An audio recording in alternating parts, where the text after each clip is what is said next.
এই রাষ্ট্রে কখনোই এই কৃষক সমাজের ন্যায্য অধিকার কখনো প্রতিষ্ঠা হয়নি।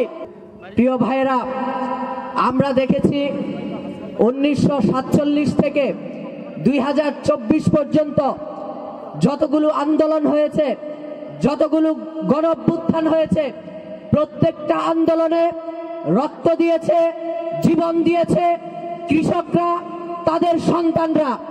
কিন্তু এই রাষ্ট্রে কখনোই এই কৃষক সমাজের ন্যায্য অধিকার কখনো প্রতিষ্ঠা হয়নি।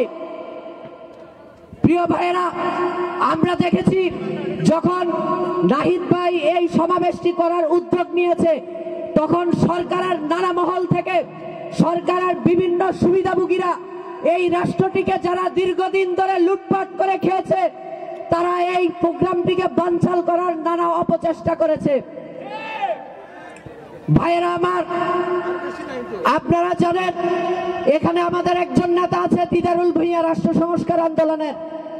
করোনার কালে যখন সারা বাংলাদেশের জন্য বিভিন্ন ত্রাণ কার্যক্রম সহায়তা চলছিল, তখন বাংলাদেশের সবচাইতে দারিদ্র্যপূর্ণ জেলা আপনাদের এই কুড়িগ্রাম, আর সবচাইতে কম দারিদ্র্যের জেলা হচ্ছে নারায়ণগঞ্জ। কথা ছিল কি, সবচাইতে বেশি বরাদ্দ হবে এই দারিদ্র্যপূর্ণ জেলা কুড়িগ্রামের জন্য, আর সবচাইতে কম হওয়ার কথা ছিল নারায়ণগঞ্জের জন্য।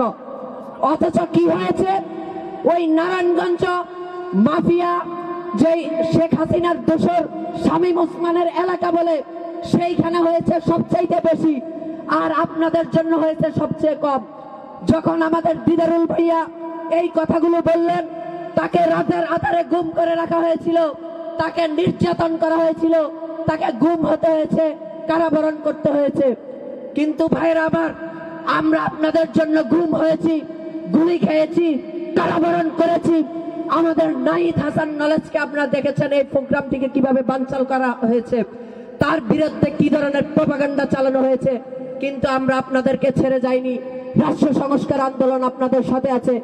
আপনারা দেখেন এই কুড়িগ্রাম সহ উত্তরবঙ্গের একজন উপদেষ্টাও এইভাবে নাই, যারা প্রকৃত অর্থে কৃষকদের প্রতিনিধিত্ব করে।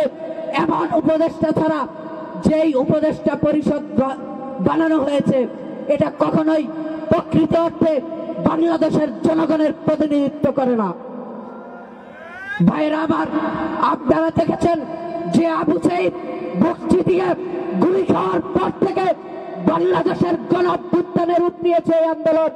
সেই আবু সাঈদ একজন কৃষকের সন্তান। আর এখানে হয় কি, জীবন দেয়, রক্ত দেয় কৃষকের সন্তানেরা, আর উপদেষ্টা হয়ে এলিট শ্রেণীর লোকজন। আপনারা দাবি করতে হবে যে প্রকৃত অর্থে যারা ভূমিহীনদের, কৃষকদের প্রতিনিধিত্ব করে, এমন উপদেষ্টা যাতে নেওয়া হয়, না হয় আপনাদের কথা বলার মতো কেউ থাকবে না। আপনারা যখন প্রতিবাদ করতে রাস্তায় নামবেন, এইভাবে নানা ধরনের প্রপাগান্ডা চালিয়ে আপনাদের প্রোগ্রামগুলো বানচাল করার চেষ্টা করা হবে। ভাইয়েরা আমার, আমরা 1971 থেকে এখন পর্যন্ত শুধু রক্তই দিয়ে গেছি, কিন্তু আমাদের অধিকার কখনোই প্রতিষ্ঠা হয়নি।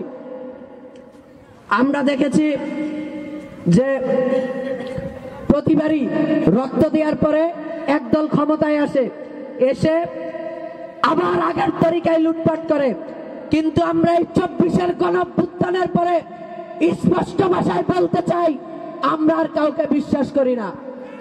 আগে সংস্কার করতে হবে, আগে জনবান্ধব সংবিধান হবে, তারপরে নির্বাচন হবে। একদল খেয়ে গেছে, আরেক দল খাওয়ার জন্য হা করে আছে, আমরা এই সুযোগ দিতে পারি না। প্রিয় ভাইয়েরা আমার, আপনারা জানেন যেই সংবিধান দ্বারা রাষ্ট্র পরিচালনা হয়, সেই সংবিধানে আপনাদেরকে গোলাম বানানো হয়েছে। আপনারা দেখেন আপনাদের ছেলেমেয়েরা ঠিকমতো পড়াশোনা করতে পারে না, কারণ পড়াশোনা এত ব্যয়বহুল যে আমার দেশের কৃষক শ্রমিকরা তার সন্তানের পড়াশোনা চালিয়ে যেতে পারে না। কিন্তু যারা এই দেশের শিক্ষা ব্যবস্থাকে পরিচালনা করে, তাদের ছেলেমেয়েরা এই দেশে শিক্ষা নেয় না। তাদের ছেলেমেয়েরা হয়তো ইংলিশ মিডিয়ামে পড়ে, না হয় বিদেশে পড়াশোনা করে, তারপরে সেই দেশে আমাদেরকে শাসন করে। আমরা দেখেছি অত্যন্ত লজ্জাজনক ভাবে এই দেশের একজন শীর্ষস্থানীয় নেত্রীর চিকিৎসার জন্য বারবার আন্দোলন করা হয়েছে যে তাকে বিদেশে চিকিৎসা দেওয়ার জন্য। অত্যন্ত লজ্জাজনক, আপনি বছরের পর বছর এই দেশের ক্ষমতায় থাকার পরেও কি ধরনের স্বাস্থ্য ব্যবস্থা আপনি করেছেন যে আপনার নিজের চিকিৎসা এই দেশে হয় না? তাহলে আমরা কি এই দেশে দাস? আমরা কিভাবে এই দেশে চিকিৎসা নেই? আমরা কিভাবে এই দেশে পড়াশোনা করি? তাদের ছেলে মেয়েরা এই দেশে পড়াশোনা করে না, তারা এই দেশে চিকিৎসা নেয় না। তারা কাশি হলে, সর্দি হলে, জ্বর হলে তারা বিদেশে পাড়ি জমায়, যদি না যাইতে দেয় আন্দোলন করে। এই রকম লজ্জাজনক রাষ্ট্র আর চলতে দেয়া যায় না। আজকে জয়ধ্বনি উঠেছে যে কত দ্রুত নির্বাচন হবে। আমরা জিজ্ঞেস করতে চাই কত দ্রুত সংস্কার হবে। আমরা মনে করি যে রাষ্ট্র সংস্কার হইতে হইতে একটা জায়গায় গিয়ে নির্বাচন হবে, কিন্তু স্পষ্ট ঘোষণা, আগে সংবিধান সংস্কার করতে হবে, ক্ষমতা কাঠামোর পরিবর্তন করতে হবে, তারপরে রাষ্ট্র পরিচালনার জন্য এই দেশের জনগণ কাকে নির্বাচিত করে সেটা দেখা যাবে। প্রিয় ভাইয়েরা আমার, সময় সংক্ষিপ্ত, শেষ কথাটি বলে যাই। আপনাদের নেতা নুরুল দিন যেভাবে আপনাদেরকে জাগার জন্য ডাক দিয়েছে, কোনঠে ভাইয়ে জাগো সবাই, আপনারা যদি না জাগেন তাহলে এই বাংলাদেশের গতিপথ পরিবর্তন হবে না।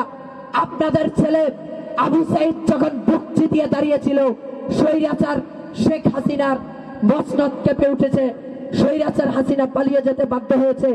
আপনারাও যদি আবার বুক চিতিয়ে দাঁড়ান তাহলে এই রাষ্ট্রটি সংস্কার হবে।